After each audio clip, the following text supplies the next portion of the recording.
she was just a black woman trying to enjoy one night off. That's all Tiffany wanted.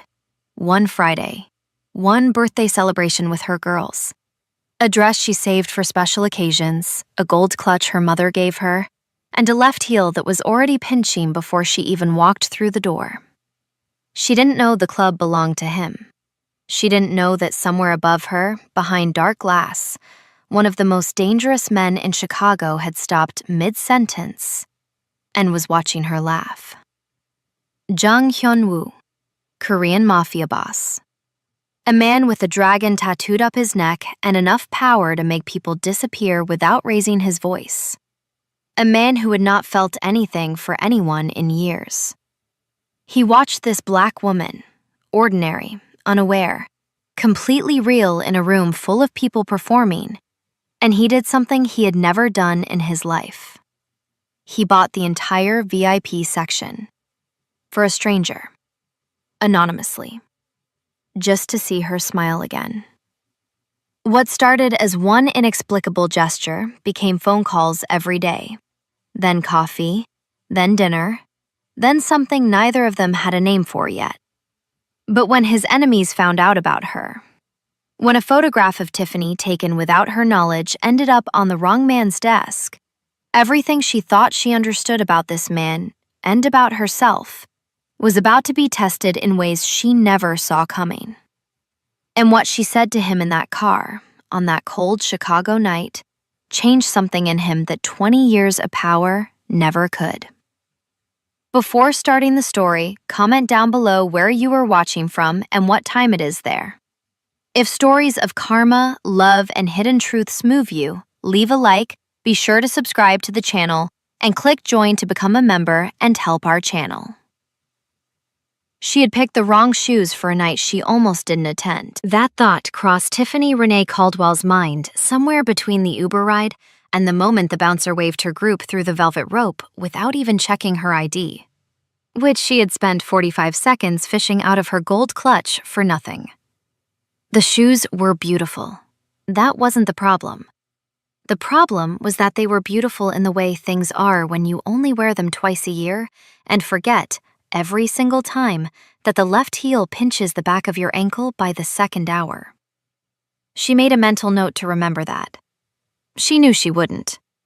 Deja was already moving through the crowd ahead of her, arms raised, voice climbing above the music to say something that Tiffany couldn't hear.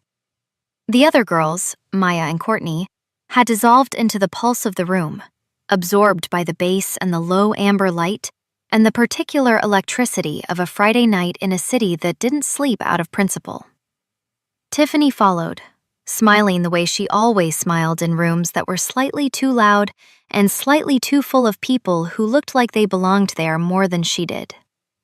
It wasn't insecurity, exactly. She knew who she was. She knew the value of her own company.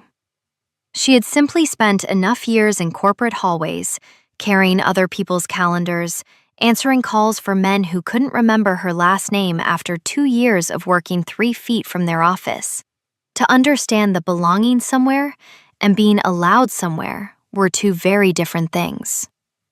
She wore both with grace. She had learned to. The club was called something in Korean that she hadn't caught from the outside sign, but the inside spoke a language she understood clearly: money, and the kind of taste that money buys when it has somewhere to go. The floors were polished black stone. The lighting was low and golden, like the inside of something expensive. The music was heavy but precise, the kind of sound design that costs more per hour than most people make in a week. Even the ice in the drinks looked intentional. Deja found a table near the main floor. Not VIP, not close, but decent. She ordered a round and announced loudly and joyfully that she was 28 years old and that anyone who had a problem with that could go home. Everyone laughed. Tiffany laughed too, genuinely this time. And for a moment, the left heel stopped mattering and the room stopped feeling like it belonged to someone else. She didn't know the exact moment he saw her. She would think about that later. The impossibility of pinpointing the second something irreversible begins. He had come into the club through a side entrance that the regular staff didn't use, flanked by two men in dark clothing who moved with the specific economy of people who are paid not to draw attention to themselves. He was not in a hurry. He was never in a hurry. Jung Hyun-woo moved through space the way water moves through stone. Not fast, not dramatic, simply inevitable. The club belonged to him in the most literal sense. His name was on the license, his money was in the walls, and every person working the floor that night had been hired through a chain of people who ultimately answered to him. He came in from time to time not to enjoy it, but to audit it, to feel the temperature of the room, to see if the thing he had built was still running the way he intended. He had 3 things to resolve that night: a supplier who had been skimming from the Eastern inventory, a conversation with a man who owed him a significant and overdue answer, and a renovation decision for the mezzanine that his architect had been waiting on for 11 days. He had every intention of being home before 1 in the morning. He was on the 2nd floor when he stopped. The glass that lined the upper level was dark enough from outside to be nearly invisible. A mirror to anyone below, a window to anyone above. He had stopped to say something to the man beside him when his eyes moved across the floor below and landed, without intention, on a woman in a black dress laughing. He didn't know what she was laughing at. He couldn't hear it. The sound didn't reach him. But he could see the way it moved through her. Starting somewhere in the chest, lifting through the shoulders, releasing into something unguarded and completely real. Her head went back slightly. Her hand came up to cover her mouth for half a second before dropping again. Like she had started to suppress it and then decided not to. The gold earrings caught the light. He watched for approximately 4 seconds. Then he finished his sentence to the man beside him, said nothing else, and walked to the window. He stood there longer than he should have. He was aware of that. He watched her in the way he watched things that didn't make immediate sense to him. Carefully, without expression, filing information. She was with a group. She was comfortable with them, but slightly outside the center of it. The way people are when they are present, but also privately somewhere else. She moved when she danced, which she did briefly and without self-consciousness. But she kept coming back to a stillness that felt like home to her. She had a way of listening to whoever was talking that made it look like the most natural thing in the world. Like she was genuinely interested. Like she had nowhere else to be. He had spent decades reading rooms. It was survival, the same way breathing was survival. And what he read in her, from 40 feet above and through soundproof glass, was something he hadn't encountered in a long time. A person who was exactly where they were. Not performing. Not calculating. Simply there. He turned to his assistant and said it the same way he said everything. Quietly, without inflection, like he was noting a weather change rather than doing something he had never done before in his life. Buy out her section. Full service for the night. Anonymous. His assistant looked at him, waited for an explanation, didn't get one, and went to make it happen. Tiffany was mid-conversation about Deja's neighbor's cat, which had apparently developed an unexplained hostility toward the mailman, when the server arrived. She watched the man set down the bottle with both hands and explain, with practiced discretion, that the table service for the remainder of the evening had been taken care of. Courtesy of the establishment, with compliments. Deja reacted the way Deja reacted to good news, which was loudly and with her whole body. Maya started scanning the room immediately, looking for the source. Courtney picked up the bottle to read the label and made a sound that Tiffany interpreted as deeply impressed. Tiffany looked at the server and asked who had sent it. He smiled pleasantly and said only that it was an admirer who preferred to remain anonymous. She sat with that for a moment. She was not naive. She knew what it meant when powerful men at expensive clubs sent over bottles without introducing themselves. She had watched it happen to other women enough times to know the shape of it. There was always a second act. There was always something implied in the gesture, an advance payment on a conversation she hadn't agreed to have. She knew this. She kept her hand on her clutch, drank water for the next 20 minutes, and watched the room with the quiet attention of someone who understood that free things were rarely actually free. But the second act didn't come. No one appeared. No one sent word. The rest of the night moved the way good nights move when you stop waiting for something to go wrong. Slowly and warmly, full of small moments that you don't fully appreciate until later.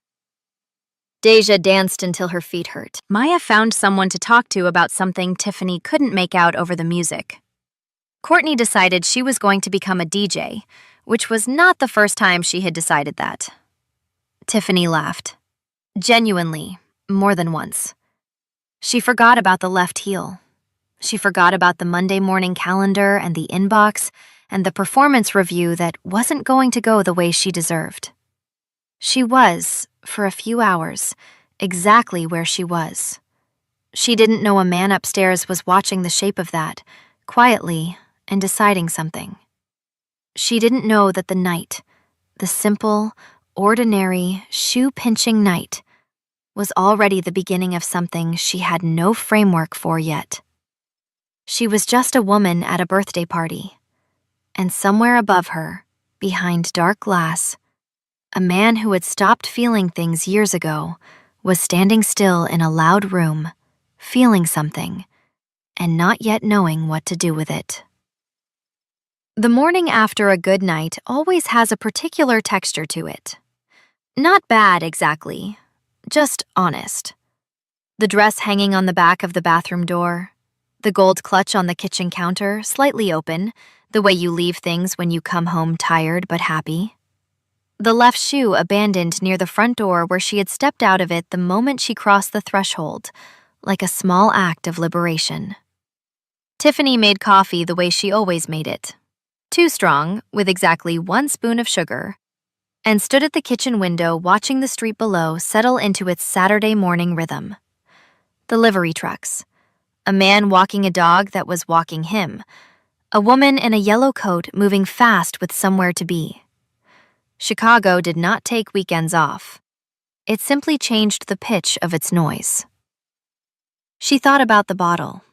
She thought about the server's diplomatic smile and the way he had said admirer with such careful neutrality, like the word was a container he was handing her, and it was her business what she put inside it. She thought about Deja screaming with delight, and Maya scanning the room, and Courtney holding the bottle up to the light like evidence. She thought about how she had waited for the other shoe to drop. The approach, the implication, the moment some man in an expensive suit materialized beside their table with that particular expression that said, "I bought something, now where is what I bought?" And how it had never come. She filed it under strange but harmless and moved on. She had laundry to do. He was in a meeting when he told his assistant to find out her name. He said it between 2 other instructions, one about a shipment rerouting and one about a legal document that needed a second signature, as though it were the same category of task. His assistant, a man named Sujin who had worked for him for 7 years and had learned that questions were rarely welcome, wrote it down without expression and went to work. It took 40 minutes. The club had cameras.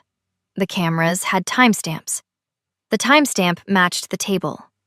The table had a server log.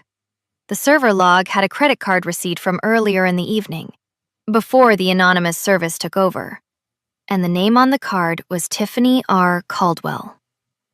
Sujin put the name on his desk. Hyun-woo looked at it for a moment.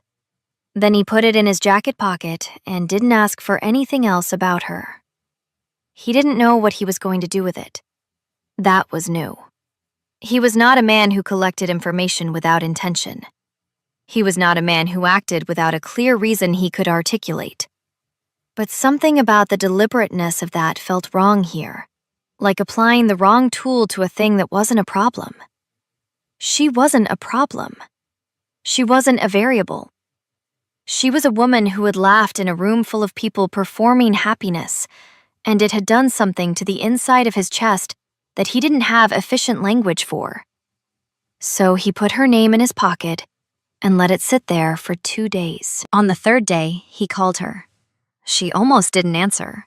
The number was unknown, and she had a policy about unknown numbers, developed over years of spam calls and one deeply regrettable conversation with a man from her building who had somehow gotten her number from the front desk, which was to let them go to voicemail and evaluate from there. But something made her pick up on the 4th ring. She would not be able to explain it later. Maybe it was idle curiosity. Maybe it was the particular quality of the silence between the rings, which told her nothing and somehow still told her something. "Tiffany Caldwell," she said, the way she answered calls at work, crisp and prepared. A pause, then, "I should have introduced myself Friday night."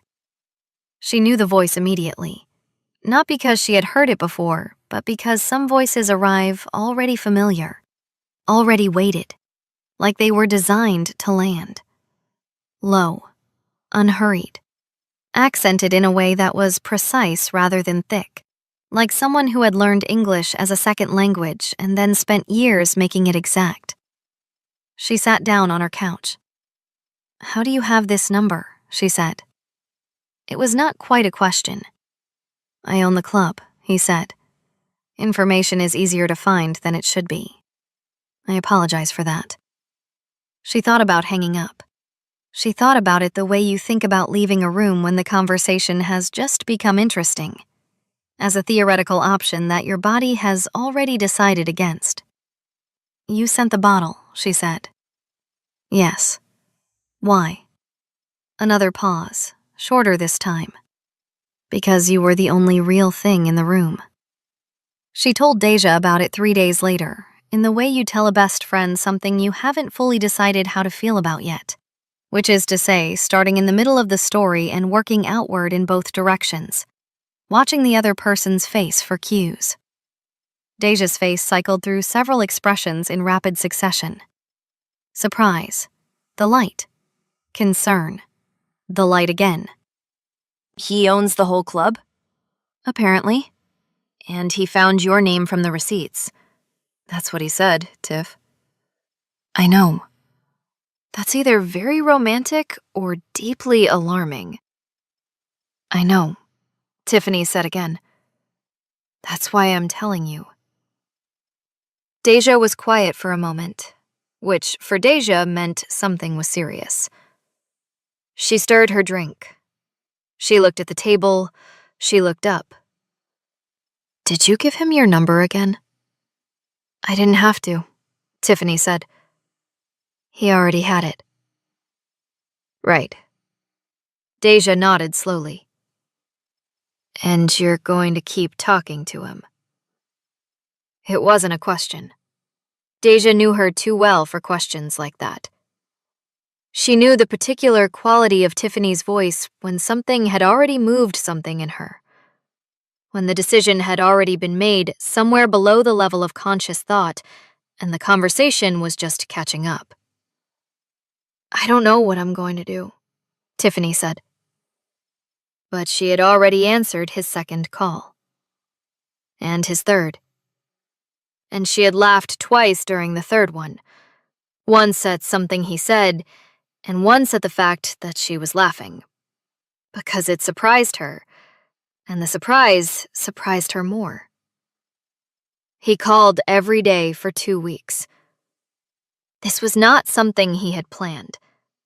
He was not a man who planned softness. He had built his entire architecture of living around the principle that attachment was a liability, and that the most dangerous thing a man in his position could possess was something he couldn't afford to lose. He had watched men like him come undone by exactly this. By a woman, by a child, by some small, warm thing that became a pressure point, a target, a weapon in someone else's hands. He knew this. He had watched it happen. He had, on more than one occasion, been the one holding the weapon. And yet... He called her on a Tuesday from a car outside a warehouse in Bridgeport, engine running, waiting for a meeting that was running late. He called her on a Thursday from a hotel room in New York, between two other conversations about money that would have seemed incomprehensible to her. He called her on a Sunday morning, and she answered in a voice that told him he had woken her up, and he almost apologized, which was not something he did. She talked to him about her job the way people talk about things that exhaust them, but also define them, with affectionate irritation.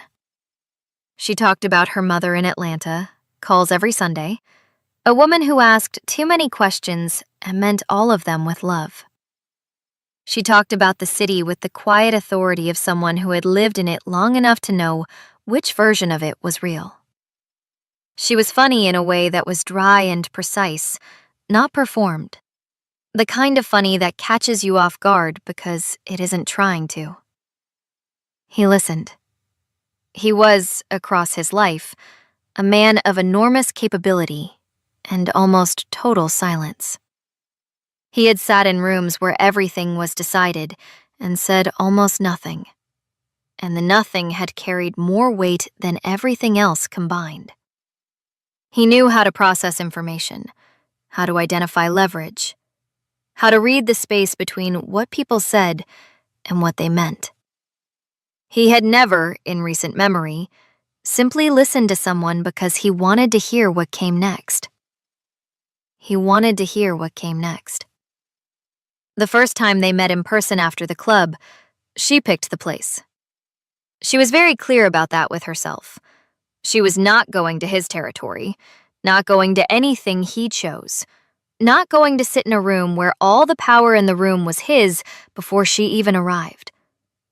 She picked a coffee place on the north side, busy enough that it felt safe, public enough that it felt like she had options. He arrived exactly on time. She had expected late, the way powerful men are late as an assertion of priority. He was on time to the second. He looked different in daylight. She had seen him only briefly that first night, in low club light, in a context that already made him larger than ordinary. In the afternoon, in a coffee shop, he was still large. Not in a way she could explain easily, not just his height or his build, but in the quality of the space around him. The way the room reorganized itself slightly around his stillness, but also more specific, more detailed. She could see the neck tattoo clearly now. The dragon reaching upward, intricate, permanent, like a decision made a long time ago that he had never once regretted. She could see the way he looked at her when she sat down. Not sweeping, not appraising, just direct. Like she was the only thing in the room worth looking at, and he saw no reason to pretend otherwise. She thought, I am in over my head. She smiled anyway. You're on time, she said. I'm always on time, he said. I didn't know that. Now you do. She ordered her coffee. He ordered nothing, then changed his mind and ordered tea, which she hadn't expected. She didn't know why she'd had expectations about his order. She noticed that she did. They talked for 2 hours. It didn't feel like 2 hours. It felt like the particular compression of time that happens when you are paying full attention to something, when the conversation is moving fast enough that you don't notice the gaps, when you are learning someone at a pace that feels both slow and somehow urgent. He didn't tell her what he did. Not really. He told her about the clubs, the legitimate surface of it, and she let him, because she was not ready yet for whatever was underneath, and she suspected he wasn't ready to say it. There were things he didn't answer directly, angles he moved around with the practiced ease of someone who had been doing it for so long it had become unconscious. She noticed every one of them. She filed them. When she stood to leave, he stood too. He walked her to the door. He did not touch her. At the door, she turned. "I'd like to do this again," she said. He looked at her for a moment. That direct, unhurried look that she was beginning to understand was not blankness, but the opposite of it. "So would I," he said. She walked to her car in the November cold, the city loud and ordinary around her, and felt something shifting in her chest, like furniture being rearranged in a room she had kept closed for a long time. She didn't look back. But she knew, without looking, that he was still standing at the door, watching her go. There is a particular kind of knowing that lives below the level of language. It doesn't announce itself. It doesn't arrive with evidence or argument or a clean list of reasons you can read back to yourself at 2 a.m. when the room is quiet and honest. It simply settles into you over time, the way cold settles into a house in winter. Gradually, through the small gaps you didn't think to seal, until one day you realize the temperature has changed, and it has been changing for a while, and you were the last one to notice. Tiffany noticed on a Wednesday. She was at her desk, 3rd floor of a building downtown that smelled like printer toner and other people's ambition, transferring a call for a man who had mispronounced her name for 14 months, despite the placard on her desk that spelled it out in clean block letters. She was doing this the way she did everything at that job. Efficiently, without complaint, with the particular grace of someone who has decided that their dignity is not contingent on whether anyone else in the room can see it. She put the call through. She updated a calendar. She answered an email in 3 sentences that would have taken her manager a paragraph and a half. And somewhere in the middle of that, her phone lit up on the corner of her desk with a message from Hyun-woo that said only, "How was the coffee today?" It was not a question with a question mark. It was the kind of statement that people make when they already know the answer and want to hear you say it anyway. She had told him, 2 weeks earlier, about the coffee machine on the 3rd floor, how it produced something that was technically coffee in the same way that a puddle was technically water, and how she had started bringing her own from home in a thermos that her coworker Kevin had described as aggressively practical, which she had taken as a compliment. She looked at the message. She felt something move in her chest. Not dramatically, just a small, quiet shift. The kind that means something has already happened and you are only now catching up to it. She typed back, "Thermos day. The machine is on its own." His response came in under a minute. "Good." She sat with the phone in her hand for a moment longer than necessary and thought, "Oh, just that. Oh." The full weight of it in 2 letters. She was in this. She didn't know exactly what this was, couldn't have drawn its borders or named all its dimensions, but she was in it the way you are in something when turning back would require more energy than continuing forward. When the map you started with no longer matches the terrain.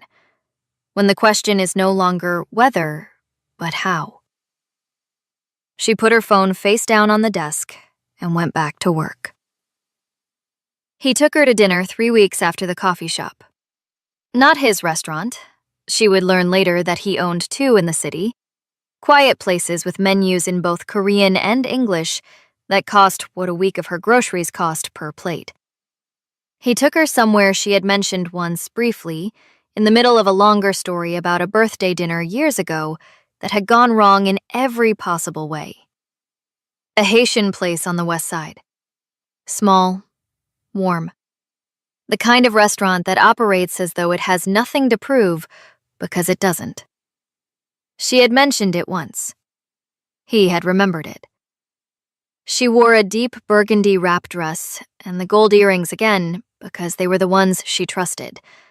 And she had decided, somewhere between leaving work and arriving at the restaurant, that tonight she was going to ask him the question she had been circling for weeks.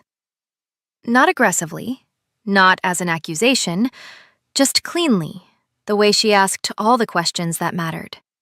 Directly, and with enough stillness that there was room for a real answer.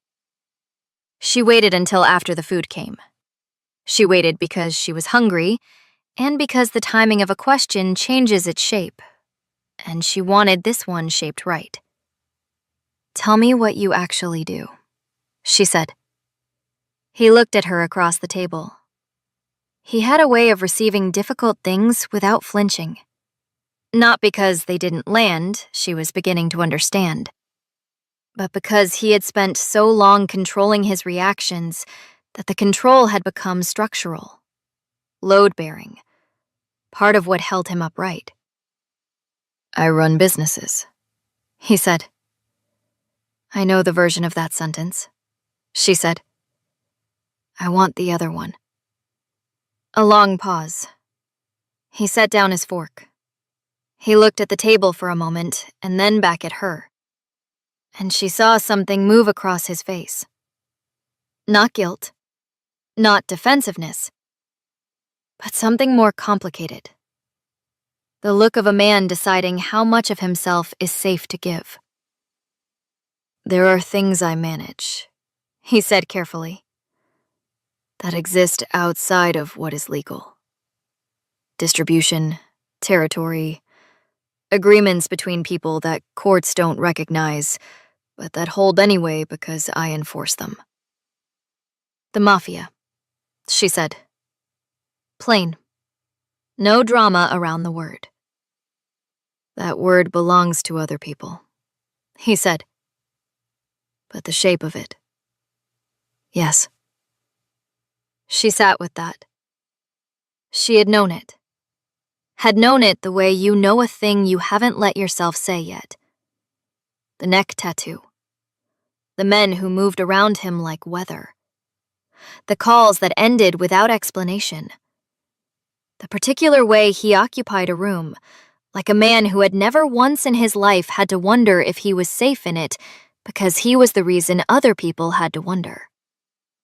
She knew all of it, and she was still sitting here in a burgundy dress, eating the best rice she'd had in years and feeling, underneath the weight of what he had just confirmed, something stubborn and warm that refused to move. "Why are you telling me?" she asked. "Because you asked," he said. "And because you would have known anyway. You already did." "That's not a reason to confirm it." "No," he said. "The reason I confirmed it is that I don't want to lie to you." She looked at him for a long moment. "That is either the most honest thing anyone has ever said to me," she said slowly, "or the most dangerous." "Probably both," he said. She picked up her fork. She took a bite. She looked out the window at the street where Chicago was doing what Chicago did. Moving, breathing, indifferent and magnificent. And she thought about what it meant to know a thing and stay anyway. Whether that was strength or foolishness. Whether there was a difference from the inside. "Okay," she said finally. He looked at her. "Okay, what?" "Okay, I'm still here," she said. "I'm not saying it's fine. I'm saying I'm still here." Something happened in his face then. Not a smile. He didn't smile easily, she had noticed, as though the mechanism for it had rusted slightly from disuse. But a loosening. A small, almost imperceptible release, like a room exhaling after holding its breath. "I hear you," he said. The weeks that followed were the closest thing to ordinary that either of them would get. He came to her neighborhood twice without making it a production, appeared at her door on a Sunday afternoon with coffee from the place 2 blocks over that she had mentioned liking, stood in her kitchen while she finished a phone call with her mother, sat on her couch and read something on his phone while she graded her mental list of things she needed to do that week. It was domestic in a way that felt strange coming from him, and natural coming from her. And the combination of those two things made it something she didn't have a word for yet. She met Soo-jin, who treated her with a respectful wariness that she recognized as the specific caution of someone who cared about their employer's well-being and was reserving judgment about anything that threatened to complicate it. She understood that. She didn't hold it against him. She learned that Hyunwoo didn't sleep well. Not as a confession. He would not have called it that, but as a fact that surfaced naturally. He was often awake at 3, 4 in the morning. He texted at those hours sometimes. Not urgently, just small observations. A news item. A question about something she had said days earlier that he had been turning over. Once, simply, "Do you dream?" She had woken up at 6 to that message and lay in bed for a few minutes, thinking about what it meant that this man, in the hours when the armor was most off, thought to ask her that. She texted back. "All the time. You?" He took a long time to respond. When he did, he said, "I used to. Not recently." She didn't ask him to explain. She thought she understood. There was an evening in early December when everything felt exactly right, and she almost didn't notice it because it arrived quietly, without announcement. They were in his apartment. She had been there twice before, a high floor in a building downtown that was minimal and precise in the way she had come to understand was his natural language. Everything selected and purposeful, nothing extra. And she was sitting on the floor by the window with her legs crossed, reading something on her phone, while he sat on the couch behind her working through a document she wasn't meant to see and that she had no interest in seeing. The city was lit below them, grid and pulse and motion, doing what it always did. There was music playing low, something Korean, melodic, older, that she didn't know the name of and didn't ask about. At some point, she became aware that he had stopped working. She looked up. He was watching her. Not with intensity, not with calculation, just watching. The way you watch something that you want to keep. "What?" she said. "Nothing," he said. "Just looking." She turned back to her phone. She felt warmth move through her that had nothing to do with the heat in the apartment. "You do that a lot," she said. "I know. It doesn't bother me," she said. "I'm just noting it."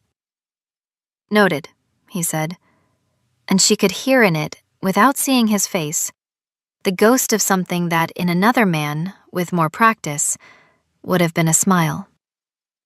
She looked out at the city. She thought about how far this was from the life she had been living 6 weeks ago. The exact same apartment, the exact same job, the exact same coffee in the exact same thermos, the same Sunday calls with her mother, and the same Friday nights that she sometimes canceled because the couch was easier. The same Tiffany. And also not. She thought about how the smallest decisions are the ones that move the most. Not the dramatic ones, not the ones you deliberate over for weeks. The ones you make in 4 seconds with a ringing phone in your hand, tired from a Friday night, with a left heel that had pinched the whole ride home. She had answered the phone. Everything after that was everything after that. What she didn't know, couldn't know, sitting warm and quiet 60 floors above the city that was indifferent to all of it, was that 2 miles away, in a room with no windows, a man she had never met was holding a photograph of her that had been taken without her knowledge on a street she walked every single day. And he was not looking at it with admiration. He was looking at it the way men like him looked at things they intended to use. The music played. The city moved below. Hyunwoo sat on the couch behind her and watched her the way you watch something you are afraid, for the first time in a long time, of losing. He didn't know yet either. But something in him, some old, battle-worn instinct that had kept him alive through things she would never fully know, had started, quietly, without his permission, to get ready. The photograph was taken on a Tuesday. She never knew that. She would never know the specific Tuesday, never know the angle, never know that the man behind the camera had been sitting in a gray sedan across the street from her office building for 3 days before he got the shot he needed. Her face clear, her expression unguarded. The office building visible behind her in a way that confirmed where she worked and when she left, and how long the walk was to the parking structure on the corner.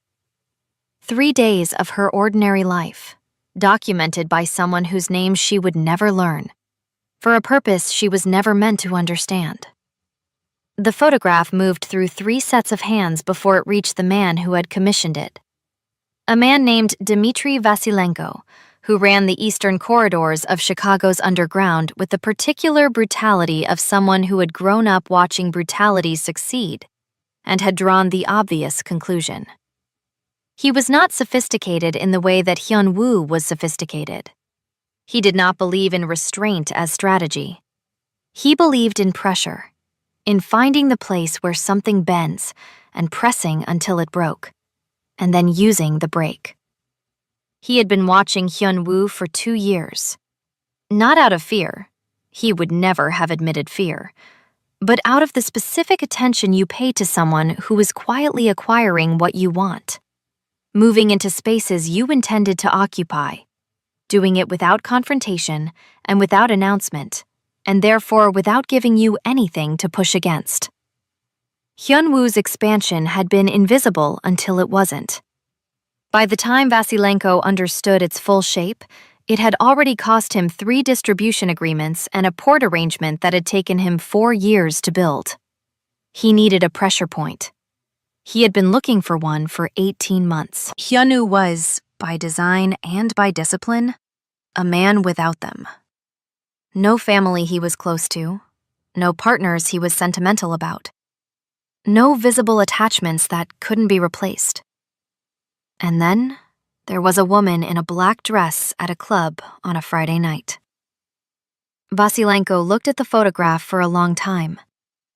He thought about what it meant that a man like Jang Hyunwoo had done something as irrational and visible as buying out a stranger's table. He thought about the follow-up surveillance, 2 weeks of it, that showed the same woman entering Hyunwoo's building, leaving Hyunwoo's building, receiving coffee from a place 2 blocks from her apartment that she had not gone to before this started. He put the photograph on his desk and made a decision. Not to hurt her. Not immediately. That would be too direct, too loud, and Hyunwoo would retaliate in ways that Vasilenko was not yet prepared for. No. He wanted something smaller and more precise. He wanted Hyunwoo to know that she was visible. He wanted him to feel the specific terror of a man who has allowed himself to care about something and suddenly understands what that costs. He sent 2 men to follow her. Just to follow. To be seen following. To let the message deliver itself. She noticed them on a Thursday morning. Not immediately. Not in the way that people in films notice surveillance. Dramatically, with a sudden turn and a confirmed suspicion. It was slower than that, and quieter and more unsettling because of it. A feeling first, the kind that lives in the back of the neck, that the space around you is being occupied differently than it should be. She had walked to the coffee shop on her block, the one she went to on days when she hadn't prepped her thermos the night before. and there had been a car parked across the street that she registered without meaning to. Gray, ordinary, engine off. A man in the passenger seat looking at his phone. She didn't think about it on the way in. She thought about it on the way out, because the car was still there, and the man was still looking at his phone, and the phone had not moved in the 12 minutes she had been inside. She walked to work the long way. She didn't know why. She told herself it was for the air. The gray car did not follow her, but a man on foot in a dark jacket stayed half a block behind her for 4 blocks before she turned into her building and the door closed between them. She stood in the lobby of her office building for a moment. She felt her heart doing something she didn't like. She took 2 slow breaths. She went upstairs. She answered emails and transferred calls and updated 3 calendars and did not look out the window. At lunch, she went to the bathroom and called Hyun-woo. He answered on the second ring, which was faster than usual, and she registered that too. "I think someone is following me," she said. She said it the way she said hard things, plainly, without performance, because she had found that the performance of distress cost more energy than the distress itself. The silence on his end lasted 2 seconds, maybe 3. In that silence, she heard something she had not heard from him before. Not in 6 weeks of daily calls, not in 2 hours at a coffee shop, not in a quiet apartment 60 floors above a city. She heard him go very still. Not the ordinary stillness, the other kind. "Where are you right now?" he said. "My office building. I'm inside." "Don't leave until I tell you it's clear," he said. Hyun-woo. Tiffany. Her name in his mouth, direct and low. "Please." She had never heard him say please before. It was a small word in an ordinary sentence, and it landed like something heavy. "Okay," she said. He knew before she finished the sentence. He knew the shape of it, the specific geometry of what had just happened, the way you know the sound of a door you have heard break before. He had been watching the temperature of things with Vasilenko for 3 months. He had known it was building. He had moved resources, repositioned arrangements, done everything a man in his position does when the weather is changing and he intends to be prepared. What he had not done, what he recognized now with a cold clarity that moved through him like winter through old walls, was remove her from the equation. He had told himself there was time. He had told himself the escalation would come through business channels first. He had told himself, in the particular way that people tell themselves things they want to believe, that she was separate from this, that he could hold the 2 worlds apart by sheer force of intention. He had been wrong. He made 3 calls in 4 minutes. By the time the 3rd call ended, there were 2 people he trusted. Trusted in the absolute and non-negotiable sense of that word, which for a man like him was a very small number. Within 1 block of her building. Not visible. Just there. Then he sat in his car and pressed his hands flat against his thighs and did something he almost never did. He thought about what he was risking. Not abstractly, not as calculation, but concretely. Her face in the coffee shop, the way she had looked out the window at the city, the Sunday morning text about dreams, the sound of her voice when she was tired and talking about nothing important and didn't know he was paying attention to every word. He thought about what it would mean to lose that. And then he thought about the fact that he had let it become something that could be lost, which was a different and more personal failure. He drove to her building. She came down when he texted her. She walked out of the elevator and through the lobby and out the front door, and he was there on the sidewalk, which she hadn't expected. She had expected a message, a set of instructions, the managed distance that powerful men maintain between themselves and the consequences of their decisions. He was just standing there, on her sidewalk, in his coat. She looked at him. He looked at her. The full, direct look, taking her in completely, making sure she was intact in the way that people check on things they have been afraid for. "You came," she said. "Yes," he said. "You didn't have to do that personally." "I know." She looked at him for a moment longer. "You're scared," she said. Not cruelly, just as an observation, offered gently because she was someone who saw things and didn't look away from them. Something crossed his face. She watched him consider denying it.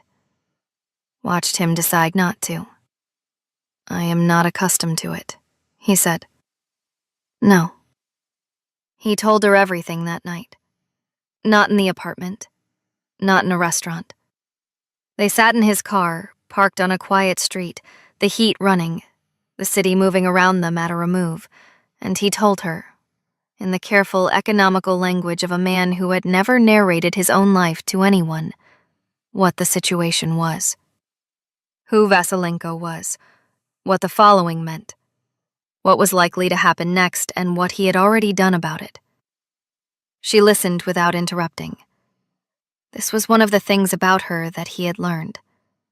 She did not fill silence with noise. She let information arrive and settle before she responded to it. It was a rare quality in anyone. In this context, it felt like a gift he hadn't earned. When he finished, she was quiet for a moment. "You knew it was escalating," she said. "Before today." "Yes." "And you didn't tell me?" "No." "Why?" He looked at the street ahead, at the ordinary Thursday night moving past the windshield. People walking, a bus pulling away from a stop, a woman pushing a stroller in the cold with the specific determination of a parent who has places to be regardless of weather. "Because if I told you," he said, "you would leave. And I wanted more time." She turned to look at him fully. He didn't turn to meet it. He kept his eyes on the street, and she understood that this was not avoidance, but exposure. That looking at her while he said it was more than he could hold at once. "That wasn't your decision to make," she said. "I know." "I am not something you manage, Hyunwoo. I am not a variable you move around to get the outcome you want." "I know," he said again. And then quieter. "I know. I'm sorry." The apology sat between them. She could feel the weight of what it cost him. Not performing contrition, but actually arriving at it, which for a man who had spent decades being the one who was never wrong in any room that mattered, was not a small thing. She looked at her hands in her lap.